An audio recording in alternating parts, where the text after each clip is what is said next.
everybody. This is Tammy, and today we are going to be inspired by the awesome teacher and leader that I've been learning from, Robert G. Smith. Not only is he a neuroplastician, but a behavioral engineer of the mind. And he has taught me how to figure out what's going on in my mind and change it. And it's been so beneficial for me because not only have I healed my knee, I've cured my depression and really healed a lot of relationships. And just going from being empathetic, which is pretty pathetic, to really knowing what I'm doing in my side of myself and helping me feel good and be more powerful, more empowered to do what I want in life and to make a difference. And so it has made a big impact in my kids, and I'm really excited about the new program coming out about emotional ed for children. And the reason is because as a parent, sometimes we blame ourselves and we think it's going to last forever. They can't change it. We made one mistake and they're going to pay for it the rest of their life. And that's just not true, is it, Robert? No, it's definitely not true. I mean, the amazing thing is that we have this great capacity to help our kids. And, of course, I've been doing coaching and helping people improve the quality of their life by merely adjusting what creates our own misery, which is basically how our mind captured the world from birth all the way up to present. And it always goes to, when I work with adults, it always goes back to childhood stuff. So now with Emotional Ed, it's a training system basically designed for teachers and parents and also counselors. And so we start at the basics, of how, we learn how to read and write in school, and we have physical ed, but now we need emotional ed, emotional intelligence, and giving this to our children and allowing teachers to not only that lower their personal stress level, but also help to knock the rough edge of emotional stress around testing or other events that children will go through. And it is so incredibly simple when you understand the science of the mind. Right. Well, tell us more about that stress. Like, why do we do that? What age does it begin? What's the purpose? Yeah. Well, the interesting thing about stress, if you understand the mind, so, we come to this world, we come as an infant, and of course we have no coping skills, and we're now learning from our environment by those who influence us, with his mom, dad, brothers, sisters, aunts, uncles, whoever else. And of course you got this child, and from experiences, we learn what's hot, what's cold. We learn what to touch, what not to touch. We also develop our role in life. Children have roles in life. And, depending on the emotional environment, like some children will have a sibling that was there before, and then they come into the world and the sibling is bothered by them. They're jealous of them. And so that creates a model of the world of which they have to survive. And you take a small child who is comforted at home, there's safety, and then you take them, you drop them into the first school experience. Right. And from this first school experience, it could be very traumatic for the child because one, it's a shock. I remember working with this young, older woman, and one of her major traumas was, they put her on the bus. She didn't know where she was going. And then they took her she got up to school. She was scared, and she created a whole environment about school that was not safe based on trauma. She didn't know what was going to happen to her. She didn't know what was going on. And from that experience, she created what you call a model of the world. That means she operated from this belief system, which impacted her learning and impacted relationships and impacted her whole entire life. And it started with what we call an emotional imprint at the early age about life. So stress, what is stress? If you understand that stress is the body's reaction to perception and how you perceive things. And once you change your perception of things, which is emotionally driven, you change this, the whole world changes for that person, their perceptions change. You could have, we operate in a world based on emotions. Emotions drive us, and it goes back to the simplicity of the mind, which is the limbic system. We have the amygdala, one on each side. They will call it the reptilian brain, but truly the survival brain, which means it will help you survive with what you've learned and experienced from your life. And so the survival brain will Google only the head of the child, in which how they perceive things, how they operate things, and then they'll respond to other people or tasks or who knows what. It's just interesting. I was working with a man who's in his 50s and went back to university. And he's making straight A's in every class but one, and that is math.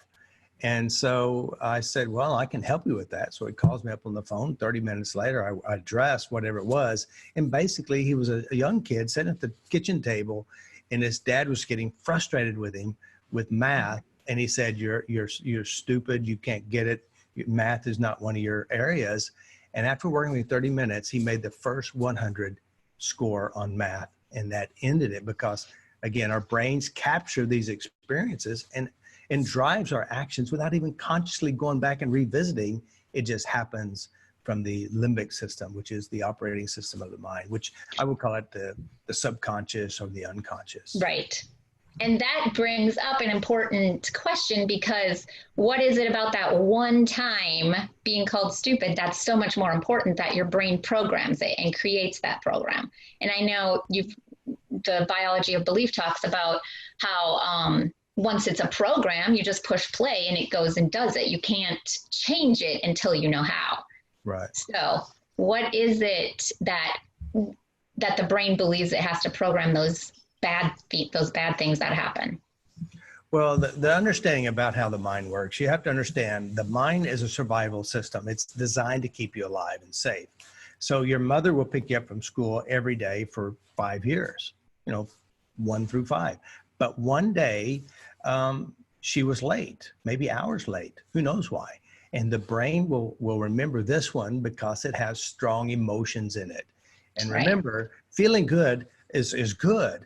But keeping yourself from getting harmed and hurt, the brain puts extra what we call emotions in it, or stresses, and it becomes the waving red flag that everyone sees. And so your brain will use this, the fear of having this again, in the brain means it holds it and you operate from as if it's still true and real, even though now he's 50 years old and still acting like a small child.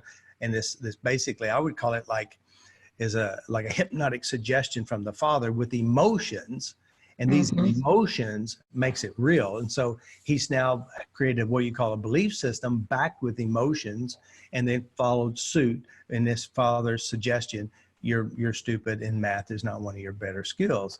And so that sensation, or the how the brain works, will reuse that over and over again until either one, your brain updates itself, which we do update memories. That's how the brain works. And so, but yeah, that's the reason why the bad ones stick out louder and stronger, is because it has more emotions and it's designed to keep you safe. Based on what you remember and experience. It's just fascinating to me. That's why I love this work, because people really are focusing so much on now. Like he was probably like, if I just study harder and I work harder, and what's wrong with me? And just had no skill for figuring out where did it start, and the hold that it had on him through that program. And I've experienced that myself. So the story about Priella, which is super awesome, that I was able to understand it and to find it out now, instead of having her be afraid of the dark the rest of her life.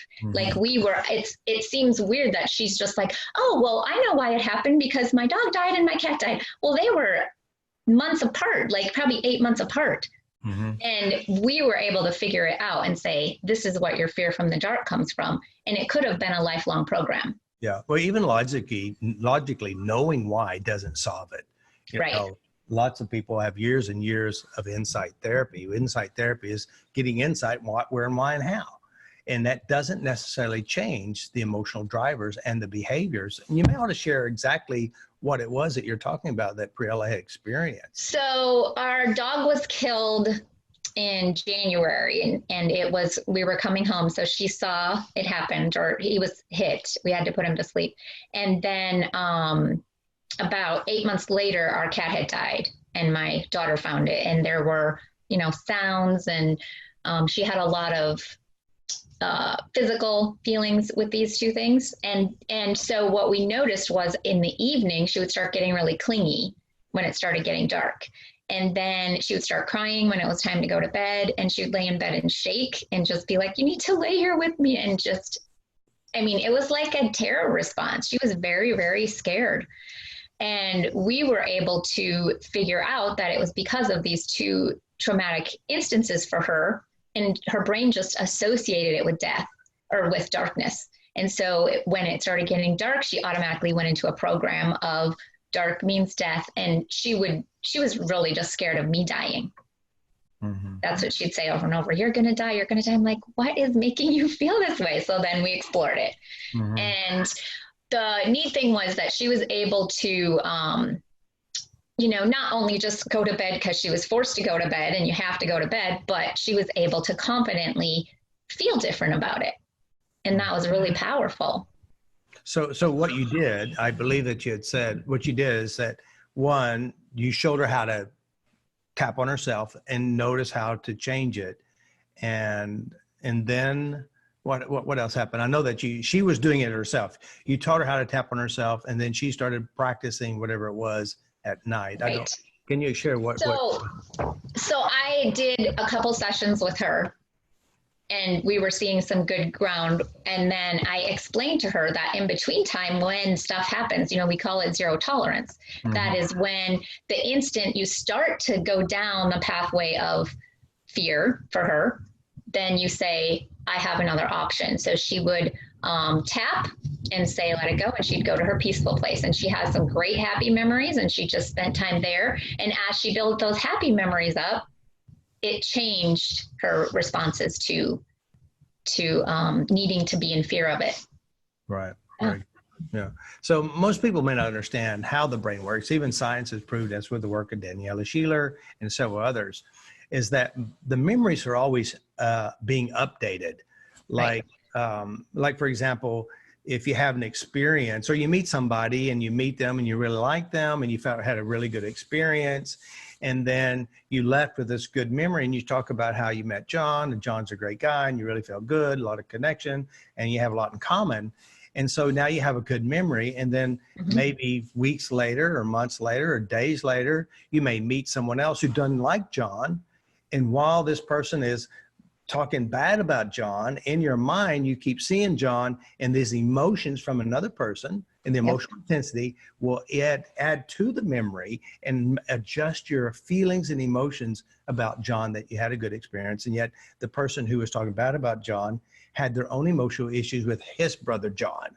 So again, memories are being always updated, and most people don't realize the science of memory. And that means anytime you visit a memory, the act of visiting the memory and how you feel and what's going on before you visit the memory, the brain will bring it into the memory you're feeling and adjusting and recalling, and it'll make an adjustment, and your brain will rewrite it and store it in the brain as a new memory. So when you visit it again, you're visiting the last time you had adjusted the memory. And so teaching parents how the memories work and how fears work, how stress works, also allows us to teach children to be in control of their emotional responses and actually end up creating a healthier person, which is emotionally intelligent. And that means having the capacity to change unpleasant experiences and being in control of our life every day. Yeah, that is so interesting, because it's true. After you hear something bad about someone and then you meet that person again, you start thinking about that about them instead of your own experience with them. Right. And the brain does update that. And if it does that all the time, then we can use that to our advantage, right? Yeah, especially when we're dealing with children. We talk about children, and I've worked with a lot of children, a lot of different areas. One person, a young man, he was probably like 7, 8 years old. And he was very dyslexic. He could write his name in the snow perfectly backwards. And he's in Ireland, and his parents had called me. We did a phone session over the phone. And basically I asked the parents to have him write a list of every bad experience he has with school, what he hates about school, et cetera, et cetera. And now these memories will lay a foundation for a behavior and an attitude about school, which corrupts your ability to learn. He hated school. He didn't like school. He couldn't stand school. And so I gave the parents an assignment to give him to write a list of 100 things he hates about school. Everything he hated about school. And they thought, well, he can't do that. That's too big of a task. Well, they gave him the task. 20 minutes later, had this long list. And so by changing how you feel and how you represent things, changes your responses. And so I worked with him. 30 minutes later, he was exhausted. They carried him home. The next morning, he had a total different behavior. He was dressed and ready for school. Totally different child. Now, it's been, I think, I don't know what grade he was in, but now he's in high school. We'd call it high school. And he has another problem with school. Now, this problem is totally different. The problem is that they're moving him to the gifted class, the super smart class, and he was being emotionally challenged because he's going to miss his friends. And so again, he was at the bottom of the totem pole, bottom of the class to the top of his class. And it's by merely changing what's in the mind, neuroplasticity, right. Adjusting how you perceive things. And so this is a typical model. And of course, you do have to understand, of course, a lot of children who you go to school and you're stressed, you're scared, and it's a total different environment. It creates what you call like a war response. It's like, it's not safe. I hate school. I had bad experiences, and then throughout school, you're in class and you're worried and you're stressed out about what could happen, the people, the teachers, etc. Or even when they go home, if they have a traumatic childhood at home, they may be all day worrying about what's going to happen at home, which allows and prevents learning to happen. And then they're going to give them a label, ADD or ADHD. Now, I've worked with a lot of adults who are quote unquote labeled this. And all I did is I go back, change the memories of childhood. I change how they feel about books and reading, and they couldn't even read. But then by the time we're done, they can actually read without any stress and emotions, because these are emotional conditioned survival responses. And so the brain is very plastic. It's very adjustable. You can use it and create a new life for a child by understanding the mechanics of the mind. And it's so simple. I have broke it down, simplify it, and it's easy to help children. And that's what we need. Adults, I work with adults, it's all childhood stuff. Right. So giving them the tools now, it can literally help with things like bullying, family issues, learning disabilities, school tests, anything where they're feeling stressed, right? Sports performance. Yes. Spelling performance, learning performance, all of this is affected by emotions. You take two people, they both have the exact same skill of writing, spelling, whatever it is, and the one who is stressed, emotionally bothered, is the one who will not be as efficient. And so by eliminating the stress, you operate from power and personal confidence, which, you talk about, we have these children come in, and of course, life has impact them in some negative ways and some positive ways. If they had a lot of negative ways, their behavior will reflect that in their adulthood. And there's a lot of research supporting this, but the real deal is mental mechanics. What is going on in that child's life? How do we make the adjustments and give the children the tools to be able to adjust how they feel? We're learning spelling and we're learning, physical ed. We're learning all this stuff. What about emotional education, which is, by the way, more valuable, more powerful, more effective than any other skill, because it is the emotions that drives all of our actions and behaviors. Right. And don't you see that as people become more emotionally intelligent, especially children, that the response is going to be so different? Like, how is that going to change our schools? Like, what is your whole vision for this? Well, what I see is my goal is, it's always is to, my thinking is improve you, the individual. And so if we give the power to the children, and then of course the children will have an impact on other children and the parents. And my goal is to put this in every school system, every helping system. Of course, if you've watched my videos, stress and emotion plays the #1 role in physical illnesses, #1 role in relationships. Our self-esteem is based on stress and emotions, and it's built from our experiences. So our goal is to have this in every school system, every hospital, every psychology session, everything, to where individuals will discover the true value and power within themselves. And so this is my goal. Every state, every country will have a Skills of Change Institute training people on how to be emotionally intelligent and how to improve the quality of their health and the relationships in their life. Right. It really is so impactful, and it's hard to even describe how it changes so many things when you just change one. Just one program can completely change so much. So how is this going to work? Like, are adults taking the course, children taking the course? How are you making this available? Well, the course is basically an online training course. It is designed for parents and or teachers. And we're educating them first, showing them how the mind works, showing how to use it on themselves, and then also many ways in which they can use this in the classroom, many ways they can use it at home. And so right now, currently, we have a pilot program starting really soon, and we have several schools already signed up to take the course, to bring it to their schools, because one, it's something that is very needed, and the angle in which I teach, which is very logical, it's simple, and it's fun too. That's really nice. It makes it fun for the kids. And also the teachers will be able to help everyone in the class all at one time, because each individual knows what it is that's going on within inside themselves. So our goal is, one, teachers, and we have a pilot program. They're going to help us improve the program to where we can tailor it. We also have support groups, which is online support group where people can come and we share, and they can share, and they can also trade other processes that they use that we have helped set up on how to use it, because it's so simple when you understand the science of the mind and how the mind actually works.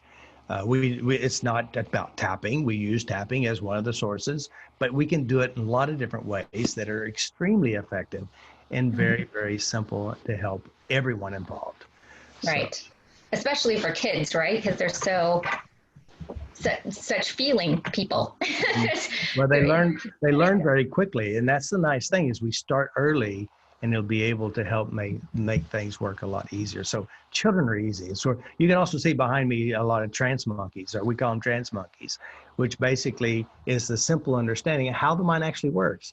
And basically, when you're stressed and emotionally bothered by things, you go in what we call a trance monkey. That means you're just acting, not even know why you act. You feel bad, not even know why you feel bad. You're having issues with school or no school or whatever it is, because you're just a simple trance monkey. And so a trance monkey means you just automatically respond. And so the quality of our children's life and the quality of our life is determined of the memories in which our brain is captured and organized and structured, and then it replicates from what we already hold, because the brain really is a recycling system. It recycles experiences over and over again until we perfect the art of being scared or being worried or being frustrated. But knowing how to change memories and references will change the quality of the individual's life. Right. I've heard it said your subconscious runs 90% of your life. Oh, yeah. We want to know how to influence that if it's that powerful and running that much. So, well, what we have is we have an international team of youth tactics trained practitioners, which they're all around the world. We got people in Australia, US, UK, and they're all upper level practitioners, which means they understand how the mind works. They're trained in how the neuroplasticity of the mind, how to make big changes. Writers, we got educators, we got business consultants, parents, grandparents, all meeting together. We've been meeting for over a year. And of course, we have an amazing team. They're doing great work, and they're meeting every week, and they're really fine-tuning a system that, again, like I said, is simple, so simply understood, and how to help our children. So this is really amazing. It's so amazing. I'm so passionate because, working with a lot of adults for over 20 years, the key component to our emotional health and our education and our relationships, all this breaks down to childhood. And so now if we start at the ground floor of the educational system, helping children, this is really what we're after, So I'm excited. We have, like I said, amazing people who are supporting it, and people are coming in and supporting and helping us in their schools, in their daycares, and with their children. So it's so good. I'm very, very proud of this, and a lot of work has gone into it. So our goal, as I said before, making this simple for the entire world, making it easy for kids to use, easy for parents to help the children, easy and empowering everyone involved. Because one of the things I do know this personally is that Teachers have a lot of stress. They have a lot of emotional things going on in their life. Parents, the same thing. So my goal is to teach parents and teachers how to dissipate and release their own personal stresses. And as a person or a parent with their children, if their stress level is low, that means your interaction with your children will be totally different, and how you handle your students will be different. So that's my goal, is to empower everyone, especially the teachers and the parents, and then take this influence and then share it with your children, because that's exactly what our parents did. That's exactly what others do. We share what we currently have inside of us and what we believe, our own personal fears, and we educate our children to have the same thing. So start with ourselves and then helping our children learn. And this will make a total difference in the whole world, as one person at a time, starting with ourselves and everyone else we meet. So that's our goal, really. So one of the ways that you can get involved, if you want to be a part of the pilot program, is you can write EmotionalED at skillstochange.com. And we're now taking applicants and who will help us fine tune this amazing system and help our children as well as our teachers and our parents. So you can write us and we'll put you on the list and we'll get you started, because this is going to be a world changer for everyone involved, especially those who participate and the children. So. And if people want to start now and see that they have a need right now, where can they access these practitioners? Well, we do have, our website is skillstochange.com. We have practitioners listed, and they will be able to go there and find someone to help them. Now, of course, not only do we help people learn about how emotions work and how stress works, we do know that we all have issues and stressors in our life, in our past, in our childhood, that once we make the adjustment inside of us and how we represent that, people's lives will improve, their health will improve. And there's a large library of amazing testimonials of people who are severely ill, people who have big, real, huge PTSD experiences, traumas, and we help them. That's our job. We're memory adjusters, and we help people make peace with the memories. We help update our memories to put the past in the past and be here right now. So that's what we're doing. Amazing training system. We have Yataptics. Yataptics is a well-trained system. That means everyone will know how the mind works, how to make adjustments, and how to be really emotionally intelligent. Of course, it's accumulation of many things. You know, I've been studying about the mind and studying about how to improve my life, my family's life, and worked with hundreds and thousands of people, trainings all around the world, and knowing the simplicity of the mind and the simplicity of making real shifts is what I perfected. And it's many pieces, you know, many therapies, and it's streamlined to simplicity. I think you can make it simple. Anybody can use it. So, and that's what we're after, is make it easy for people. So, and I want to add, thank you for being so generous too, because like you have lots of free resources on YouTube, as well as a free 7-day course is that at skillstochange.com? Yep. Yes. And I would say that can make a massive impact for anybody that wants to start and really dive down into the logical process. Get that 7-day free program and really start to learn already and see what you can do for yourself. Yeah. And I think another thing too, the beauty of what I teach is that, first of all, it's logical, it's practical. There's no special beliefs or anything. It's just, this is how it works. This is how you make adjustments. And that's what people need, is the real simplicity and effectiveness. And that's what I give people. That's true. Awesome. Well, thank you so much for this time. I am really excited about this program myself, and I know that it's going to make a huge impact in our world, and letting our kids start young and understanding their response to stress and how to really, like you said, not even control the emotions, but actually change them. I think really adjusting the emotions to where they're more beneficial. Right. Using personal empowerment, basically. And that way, when they grow up, empowered people, healthy people, happy people influence the world in those ways. And people who are stressed, worried, frustrated, and bothered also impact the world. So let's just make a fine adjustment.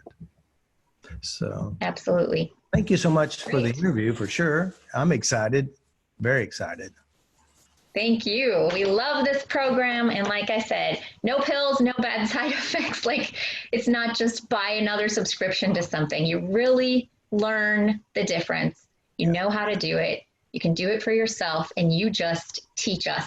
Once we know it, we're empowered with that information. So thank you so much. Thank you. Very excited.